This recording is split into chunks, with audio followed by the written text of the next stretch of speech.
In this video, we're going to take a look at how you can quantify risk and determine probabilistically what reward to risk parameter trades you want to take using objective patterns.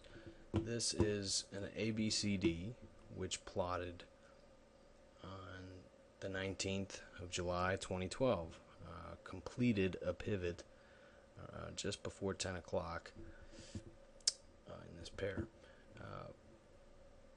It would have begun plotting earlier around 9, and one thing that you can do with objective patterns is use their structure and determine, using percentage movements,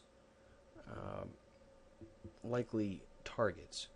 So since this is a bullish pattern, we could be trailing retracement levels on each subsequent low, new low, until new lows stopped being made. And I learned from Larry Pesavento that the 62% level of a pattern is very common to be hit. You can design experiments to figure out if maybe the 50% is more common, or maybe the way you want to trade this, you want to go for shorter targets, see if that gives you higher probability, or you could hold for the 62% level. Now, you could try to enter using some minimum percent movement up.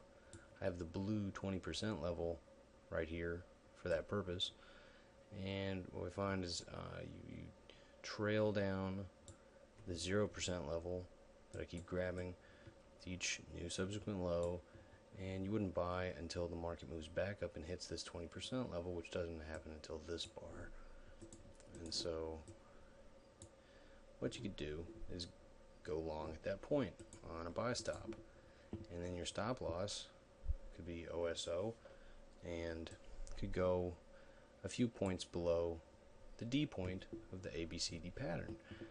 I've looked into this as a trading method, and it shows some promise. I mean, it's a good place to start your research. So what you can see is you have about a 20 pip stop loss. However, then you have about a 40 pip entry to target. So that is about a 2 to 1 reward to risk. That's what was actually achieved in this example. Next, we're going to look at a little bit more detail using a 2-minute. This was on 5-minute data. We'll go down to a 2-minute and get a little bit more information. So here we are on the 2-minute chart. We're using a MACD indicator plotted below, and this is a paint bar showing MACD gradient. Once the MACD ceases to be so negative and begins to turn back positive, showing that upward momentum is building, we could use that as a technical buy signal instead of a price structure level. You could go long on a buy stop above the highs of these bars around 4.2, and same procedure with the stop loss, just put it a couple pips beyond the D. And by doing this, if you look at the numbers there, you wind up with, it's about 2.3 to 1 reward to risk for this pattern and this particular trade entry.